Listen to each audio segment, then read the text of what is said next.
अरे सैया मिलल सुतवैया मो का कर सैया मिलल सुतवैया जवाबी लोग बजाई हैं लोग। हाँ हमको नहीं ठिकवा तोर के तोके पैसा दे तू ही बजौला तो का दिक्कत है मोके छुट्टी मिल जाई। अरे चितका बरा ये और दौड़ में तो 1 लाख मारा। सुना सुनाओ ये मलकार का पानी पियला हाँ खाना खैला अभी नहीं खाना ना खैला नहीं आई लोग सब है लोग ना खैले हम लोग अभी अब इन क्यों खैला ही ना ना तू खा ले का ना भैया भाई ना मऊ ना खैले पूछली है तो लोग से अच्छा कि माला के हम माला अकेले आई भैया तो सबके देख के चलीला ये है अगर ना पियले हो लोग ना खैले अब तो हाई 4-5 जाने के केठ लेके चला काम पीछावा पीछावा चला पीछा हाँ करिया मीठा ले ले दे खा ले लो। अच्छा ए बाबू ये लोग करियवा मीठा ना खाई है तू बजवावा और तू ही करियवा मीठा खा मैंने हम बजवाई और तू बजवावा चल लोग बजावा हम बजवाओ ठीक है बजवावा अगर ना बजा पाए लोग तो तू एक बार देख के देखा तू एक बार देख के देखा तुरंत बजेंगे लोग हमार मर्जी है। हाँ भाई तुम्हार मर्जी है हमार मर्जी है कि माला के हम आई बिस्तरा बजवा सकत हूँ। हाँ तुम्हार मर्जी है हमार मर्जी है। हाँ तुम्हार मर्जी है हमार में करता छतवा चढ़ के बजाओ तो कोनो दिक्कत एकदम ना दिक्कत बजेबा लोग ने एकदम बजाइए ना बजा पाए लोग तब अब बजा दिया लोग तब अगर ना बजा पाए लोग तो हम बजावे लगे तो लोग चला ठीक है इतने दिया ना ख्याल मंजूर है मंजूर है ना हाँ चला ठीक है बैठा। अरे अरे तोर मौसा लगा कहा मारा था रे तो के मारे के पीछे मारते हुए आगे भगबे जैसा भगबे अब बहुत ई लगा कि पहले ही से ही एकदम वही में चुल्ली रहा हो भैया हो दादा लोग देखा हमान को ही जना चनी हाँ अगर बढ़िया कली तब वो गाड़ी सुने के हो आ खराब कली तब वो गाड़ी सुने के अगर बढ़िया कह के जाली तो आप लोग कहो कि बरलाई कैलन सो रात भर कैलन सो रात भर नीक लगल अगर तन को खराब कह के जाली तो आप लोग ये कहो कि हितवा आइलन सो ऐसन कैलन सो रतिया भर नीक ना लगल तब भैया हम कहना चनी आ जा ए मास्टर साहब आए आप लोग देवे के लिए कि हमारे 5 जाने ले एक से गीत गौली आप लोग के बहुत निक लगल हो हम की निकल तर कब हम चढ़ जाई आज जन्मे के लगे हम चढ़ीला दादा तो 1 घंटा रहिला भले फेचकुल छोड़ दी तो का कर इतनी ध्यान रखिया। आ गीत कौन कौन चल हो पहले का भैया कुछ और है कि जमाना कुछ और हो गया हो पहले का गीत रहे भैया पहले का गीत गावे आदमी तो सुहावन लगे मजा आ जाओ आई आजकल के गीत ना गीत का हो अब पहले का मेहरारू लड़की का मेहरारू नहीं मेहरान रहा है पहले के मेहरारू में भैया के मुंह ना देखे इतना बड़ा घुघुट काट ले चाहे भसुर के ससुर के मुंह ना देखे आई आजकल का मेहरान रहा ये भैया आजकल के मेहरान रहा है मर्द कमा कैल तब ना कमा कैल तब अगर मऊ से रोज कमा के आओ था भैया तो जानते हो कि आई पहले मिले था 50 का मिले था 55 का पहले मिले था 50 का मिले था 55 का आप पी लेते हो तो हो जाता दिल 55 का पी ले बताइए ना देखबा कि हम कहाँ करते कहाँ ना करते अगर गांव में जब आवे के तो तुरंत भैया वही जैसे अब आधा नाशा बढ़ जाला आधा नाशा बढ़ जाए कोनो कही कि हम छेरिए खरीदब तो कोनो कही कि हम भैंसिए खरीदब आ घरे घरे आवत आवत में तो ले ओकरी बात खटिया बैठल तुरंत उलट ही जाए भले पेट भरे चाहे ना भैया हो आजकल का युग ऐसा लागल हो हम का बताई बहुत कुछ कहब हम मर भैया हो हम गीत हई 3-4 जनी गा के गईली हेलो एक जनी गौली है कि नया नया ड्राइवर बा हरनवा धई धई दाबत। अच्छा बताओ लोग चाचा लोग भैया लोग धारन के दबावेला हारन के दबावेला उ त गा के चल गई आई के बतौलस रख के दबावेला भैया वो हारन उ दबाला कि सही कले कि नया नया ड्राइवर बा हरनवा धई धई चापता हारन उहे दबावेला कि जकर गाड़ी चलावे के ढंग ना रहेला अगर गाड़ी रोड पे से निकलनी बा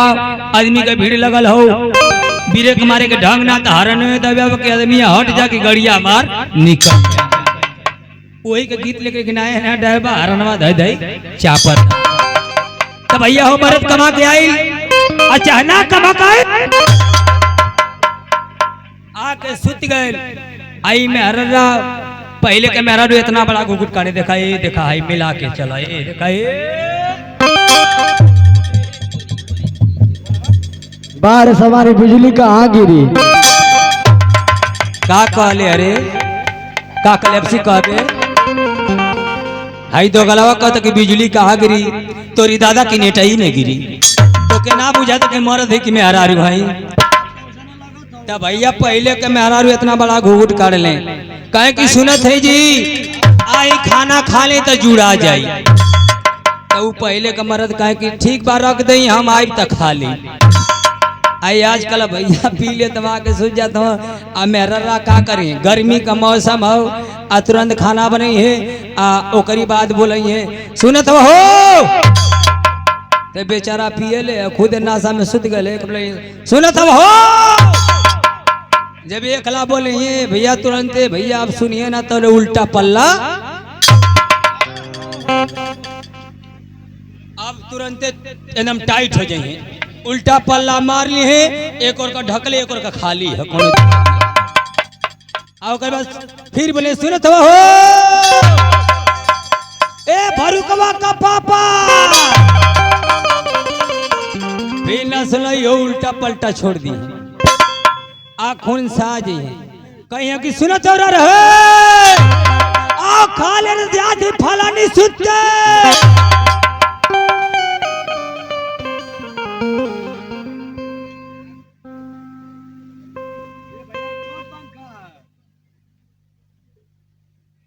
फलानी सुत जे एगो टंगरी उठा दी भैया गुस्सा में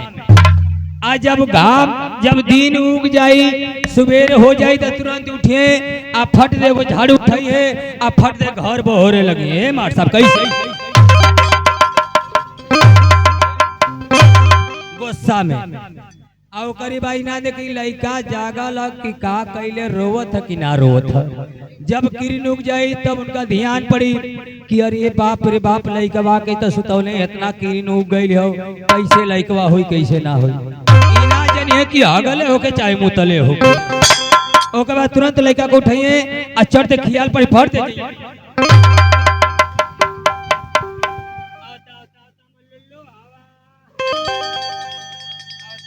हमर दरोगा आवा बुखाए लवा पियाबा मत रवा तो हर मामा बिंजू बजावत हवा भैया चट दे घरे पड़ दे पिया लगे ना देखे कि चाहे भसुर जाता कि चाहे ससुर जाता ई में हरण का काम हो मगर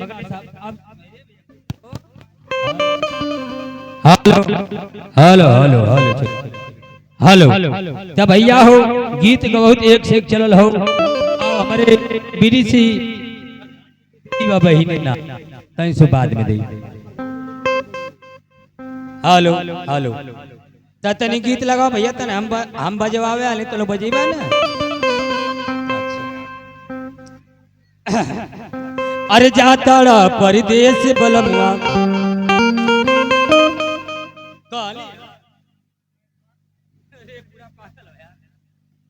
भैया गीत है कि चले के बेरी हो गल हमरो चार जानी है चरहुन जान के संग संग मजा ले के है आ दादा तो के जौन कहतला ओके हम दे चुटकुले में दे घबरा मत हाय है अरे जाता परदेश बलमुआ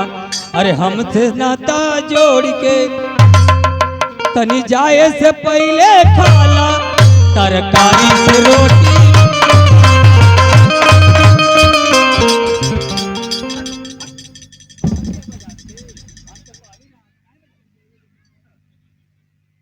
भैया हो गीत चलल हम ना कहे कि तुम लोग बजावा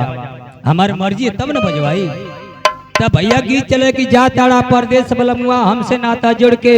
आ जाए से पहले खाला तरकारी से रोटी बोर की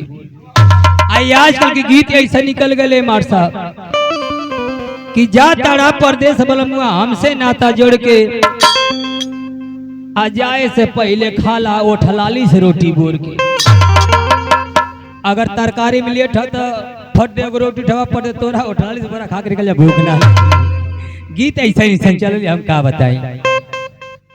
चला भैया अब चले के बेरी हो गए हम चलत हई। हमरे मलकिनिया कहल कि तनी जल्दी या आज बिया डाले के है। आओ घबरा मत भैया, हम बजवाओ तो बजावा। देखा एगो मेहरारू अपने मर्दे से परेशान हो गई और मर्द आज 5 साल का बम्बई चल गए बा। आप फोन कैल कि ए बलमुआ आबा अब तो धान कुटा पिटा के रखा गए, गेहूं कटा के कोठली में रखा गए और तबिया पड़ जात। उ कहलस लिखत कैसे मारसा आए गौर में रहो तोहरे नियर परेशान रहे। तो भैया हो वो मेरा एगो गीत गौल, कौन गीत गौल मारसा है अरे सैया मिलल सुतवैया मो का कर, सैया मिलल सुतवैया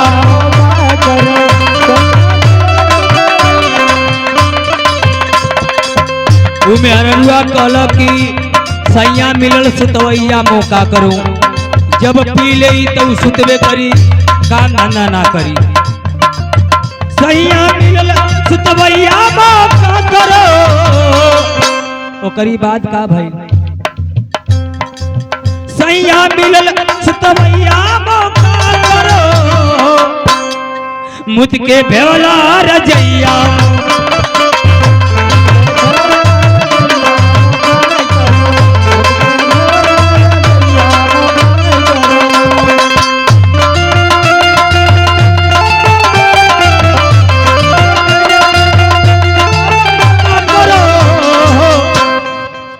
सैया मिलल सुतोइया मौका करो मुझ के भेवला रजैया मौका करो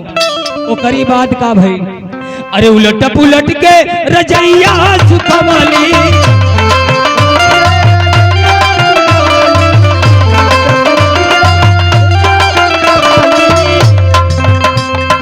उलट पुलट के मोर रजैया सुखवली। फिर का भइल मार साहब तवले भेदे लिया मौका करो।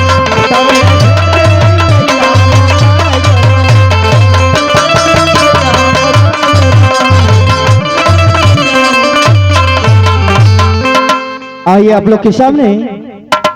आ रही है मिस मुस्कान जी।